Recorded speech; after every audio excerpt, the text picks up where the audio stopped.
Hello everyone, welcome to the channel just knowledge. आज हम बात करने वाले हैं रेजोल्यूशन 47 के बारे में।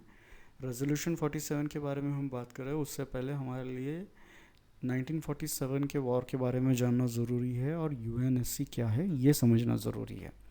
1947 वॉर जो है वो फर्स्ट इंडो पाकिस्तान वॉर है, फर्स्ट कश्मीर वॉर के नाम से भी जानते हैं उसे, जो शुरू हुआ था अक्टूबर 1947 में, जब पाकिस्तान ने लोकल ट्राइबल इस्लामिक फोर्सेस के साथ मिलके, जिसे हम लश्कर तैयबा के नाम से भी जानते हैं, उनके साथ अपनी आर्मी को मिला के the state of Jammu Kashmir पे हम अटैक कर दिया था।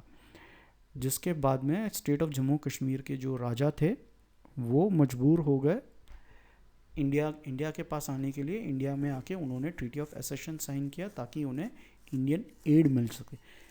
इंडियन ट्रीटी ऑफ एसेशन के साइन होते ही जम्मू कश्मीर जो था, स्टेट ऑफ जम्मू कश्मीर जो था, वो इंडिया का अभिन्न अंग बन गया, जिसके चलते इंडियन मिलिट्री जो थी वो हरकत में आ गई। उनके एक्शन में आते ही दोनों देशों के बीच में जंग छिड़ गई और धीरे धीरे करके पाकिस्तान को पीछे खदेड़ना चालू कर दिया।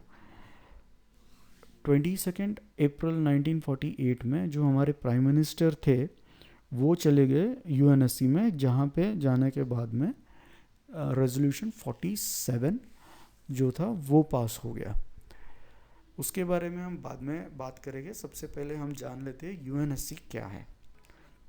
यूनाइटेड नेशंस सिक्योरिटी काउंसिल जो है वो 6 प्रिंसिपल ऑर्गन्स में से एक है यूनाइटेड नेशंस के। इनका prime responsibility international peace and security. उसके बाद में न्यू मेंबर्स की एडमिशन को रेकमेंड करना यूएन मेंबर्स में to the general assembly, approving the changes, किसी भी बदलाव को अप्रूव करना यूएन चार्टर में। अब यूनाइटेड नेशन सिक्योरिटी काउंसिल में जाने के बाद में जब हमारे prime minister United nation security council में गए, उसके बाद में दोनों देशों के रिस्पेक्टिव लीडर्स को बुलाया गया, दोनों के तर्क वितर्क को सुना गया, एक कमीशन बिठाया गया जिसमें यूएन का साइज़ बढ़ाया गया रेजोल्यूशन 39 के तहत, जिसमें 5 मेंबर का एक कमीशन बनाया गया, इस कमीशन को इंस्ट्रक्ट किया गया था कि वो सब कॉन्टिनेंट में जाएं और दोनों देशों को यानी इंडिया और पाकिस्तान को पीस रिस्टोर करने में हेल्प करे और कश्मीर का फेट जो है वो डिसाइड हो सके। कमीशन ने रेकमेंड किया 3 step process for the resolution of the dispute. First step में था पाकिस्तान अपनी आर्मी और ट्राइबल फोर्सेस को पीछे खींच ले जो कि कश्मीर में तैनात है, जो इस स्टेट में सिर्फ लड़ने के इरादे से रुकी है। सेकेंड इसमें था कि इंडिया को अपनी फोर्सेस को रिड्यूस करने के लिए कहा गया था। आई रिपीट, इंडिया को अपने फोर्सेस को रिड्यूस करने के लिए कहा गया था, ना कि पीछे खींचने के लिए। मिनिमम रिक्वायर्ड फोर्सेस रखने के लिए कहा गया था और पॉसिबली लोकल पर्सनल्स को अपॉइंट करे ताकि लॉ एंड ऑर्डर मेंटेन रख सके।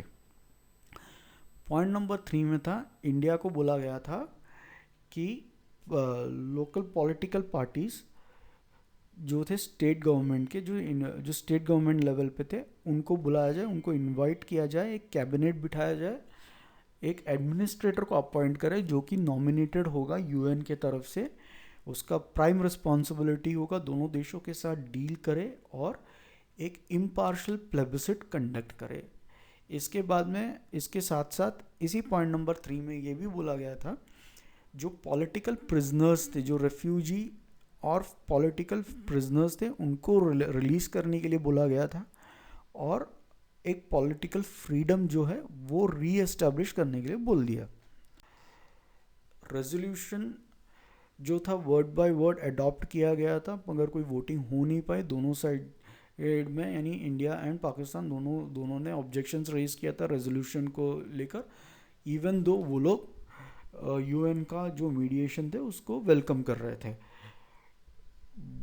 By the time 1949 January, in the beginning of the 1949, एक सीज़ फायर जो था वो अचीव हो पाया था, मगर कमीशन ने जो था एंड ऑफ 1949 में अपना फेलियर डिक्लेयर कर दिया, बिकॉज दोनों देशों के बीच में जो डिफरेंसेस थी उसके वजह से एक रेजोल्यूशन मिल पाना इस डिस्प्यूट के लिए बहुत मुश्किल था।